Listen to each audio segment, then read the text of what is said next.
केंद्र गृहमंत्री अमित शाह को ममता कड़ा जवाब कहले बेंगलवासी देवे 440 वोल्टर झटका।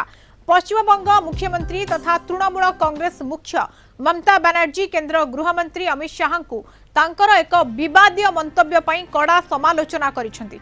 निकटरे शाह तांको भाषण रे उल्टा लटकाऊंगा बा ओलोटा झुलाई देबु बोली कहितिबा बेले ममता यार दृढ़ प्रतिवाद करिसेंती। पालटा जवाब रे ममता कहिसेंती जे अमित शाह जड़े टपोरी भाषा रे कथा हेउछंती, किंतु बेंगल रो जनसाधारण बीजेपी को 440 वोल्टर झटका दे यार उचित जवाब देवे।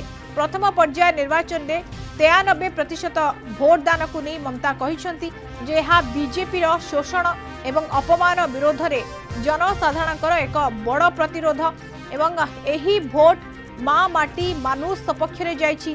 द्वितीय पर्याय मतदान पूर्व बीजेपी पक्षर होई पारुथबा संभाव्य ईवीएम टैंपरिंग किंबा भोट जालियाती विरोध में सतर्क रहिबा पई से जनसाधारण को अनुरोध करिसेंती।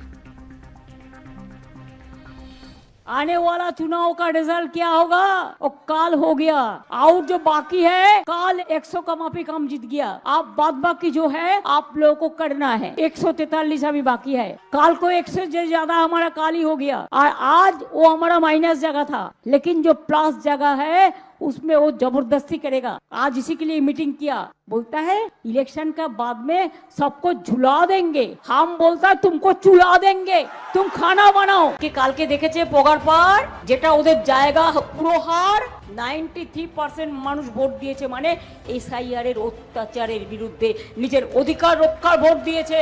সেই ভোট আপনার পক্ষে যাবে না, এই ভোট গেছে মানুষের পক্ষে, তৃণমূল কংগ্রেসের পক্ষে।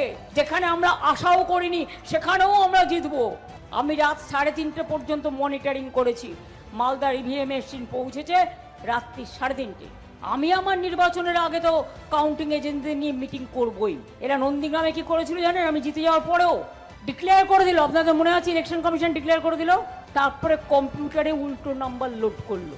যতক্ষণ কম্পিউটারে আপলোড না হচ্ছে কেউ ছেড়ে যাবে না। কোন ইভিএম মেশিন দেখে দেখে আমাদের জায়গাগুলো খারাপ করে দেয়, কিন্তু মা বোনেরা মনে রাখবেন ইভিএম মেশিন খারাপ করে যদি ভোট দেন তাহলে আপনার ভোটটা অন্য জায়গায় গিয়ে চলে যাবে। ও সারানোর নাম করে চিপ বসিয়ে দেবে। একটু কষ্ট করে ভোটটা দিতে হবে নিজের অধিকারের স্বার্থে। আমি আরেকটা অনুরোধ করব, আপনারা কিন্তু এই ভোটার স্লিপটা যত্ন করে রাখবেন ভবিষ্যতের জন্য।